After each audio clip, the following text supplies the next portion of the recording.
Howdy YouTube, what's going on? It's your boy T. Welcome back. I'm just gonna do another video because things, definitely made a little bit of a turnaround. Everyone's feeling a little bit better in the world out here, The stock market's up, what, 15% in like 2 weeks? Shit, who told you about it? I didn't tell you nothing about no big fish doing nothing, don't blame that on me, that's what I'm saying. Anyways, hope everyone had a great April so far. With that being said, I think it's time just to talk about, where we might go from here. Let's talk about a little bit of feelings in the air, a little bit of rumors and speculation abounding all around us. So, we find ourselves in a midterm season. That's a midterm seasonality. That's why everyone was looking to early April for a hard start. That's just seasonally how midterm Aprils play, at least the last half dozen years or so. That being said, we have ourselves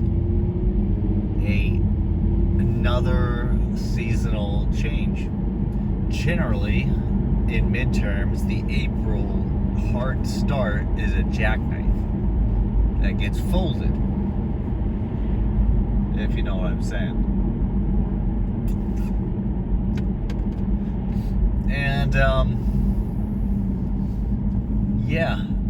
it is the sort of thing that, while wonderful in the short term, you gotta stay cognizant about, because often mid-season or early summer, late spring runs in midterm seasonality or midterm years have challenged seasonality. So that's something I'm thinking about. We dropped a ton of inventory the other day. Wonderful to do. I always love giving back inventory. It's, new high prices after a long time of not hitting new high prices, so it's time to abandon some inventory, as is our way. Let's see. Now that we have given it back, we can reaccumulate. That's what I'm in the process of. All these bumps, man. That's what I'm in the process of doing now, is reaccumulating all the inventory I just sold. And that's life. You gotta play volatility, play it out. If the market goes up, you gotta get some money from that. If the market wants to go down, you gotta get some money from that. And then try to accumulate on the average, because that's where you want to accumulate. That's cool, man. That's a nice wrap. Interesting business wrap. So, anyways, that's all I'm saying. Is there's a lot of liquidation in the air, but that might be presumptuous. That might be early liquidation. We might be a little bit early on the boat, especially because it happens so quickly with the markup. So, anyways, let's talk about some geopolitical events. Where do we think we see the war and everything going? Well, it looks like the United States has consolidated its control over the oil markets, at least unless things change drastically. Now the largest producer, and every producer that's non-aligned has had their output kinetically restrained, let's say, by one means or another. So that's good for us longer term. It definitely probably, that's going to add some value to the dollar. Interesting way to go about it, yeah. But that's the game.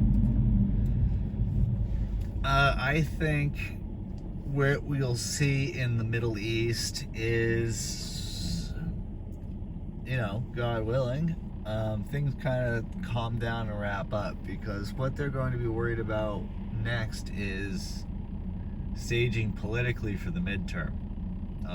So they don't want people talking about the war and talking about too many problems relating to the war or fallout from the war anytime in the fall.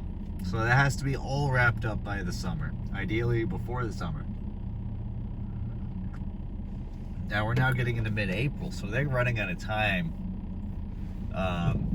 to clean this up before it starts to, before the shadow gets dragged out into the political season, because they don't want to be people talking about that. They want people to be talking about the successful war, not the war that's still going on.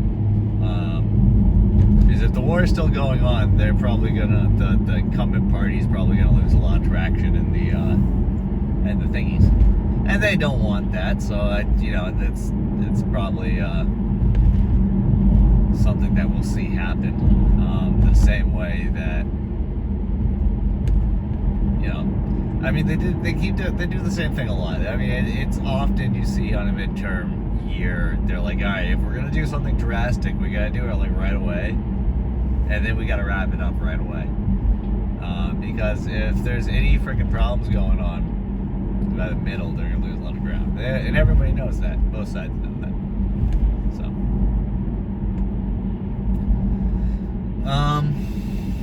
So anyways, I think we'll see the Iran thing wrap up. I think we will continue to see higher oil and gas prices. I mean, I just paid, $20 for like 4 or 5 gallons, something like that. I don't know. Premium's expensive, man. Premium, this thing only runs premium, that 93 and up. So, I'm paying for that, but it's whatever. That's part of life. Gas has been cheap for a long time, you know what I'm saying? So it's cool. Driving behind this landscaping truck here. I did landscaping once. Not for long. No, it was a little bit of a summer gig. I did it for literally like 1 month in the summer during college. It's tough work. I mean, it's probably nice right now. It's a great season for it. 50, 60 out. As long as it doesn't rain on you, it's a nice time to do some cleanups and stuff. So I'm glad that they're up, they're doing well, surviving. A lot of trades guys and service guys, people out here doing work for people are doing all right. It's just like the it's all the bullshit work, right? It's all the tech, it's all the services that are sold to the government, and services that are sold to the people for the government, and stuff like that. That's all that's struggling, because a lot of that's getting cut back because well, they just got to find ways to print less money, and I think that's on their minds. The new Walsh, I can't say that guy's name. I want to say Walsh because that's a name I know pretty well, but it's not that. It's like Warsh, like Worcester. So it's like Warsh. Warsh is going to come in, and he's been historically rather hawkish.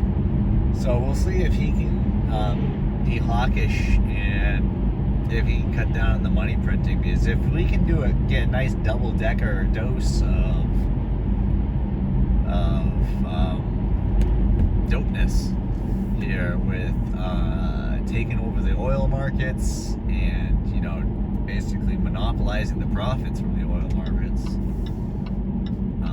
and then going ahead and also cutting down on our overprinting and kind of clean up our financial situation, we could be setting ourselves up for a good period of time, which would be nice. I mean, that would be good to see. It'd quite the turnaround from playing kind of weak hands the last decade or so to playing very strong hands.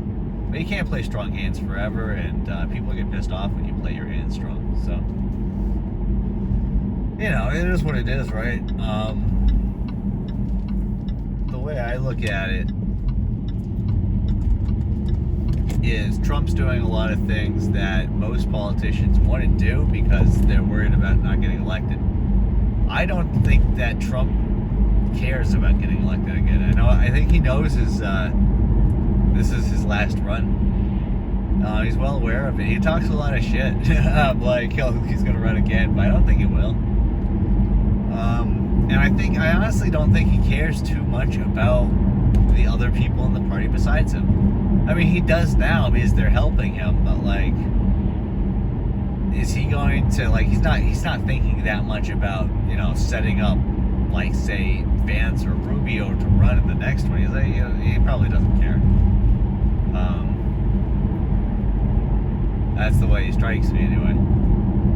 He's kind of in it for himself, so they're doing what they can do right now, and I don't think they're thinking too much about that. But that's fine, you know. That's to be expected. There's so many holes on this road now. There's like one single storm, and this road gets covered with holes.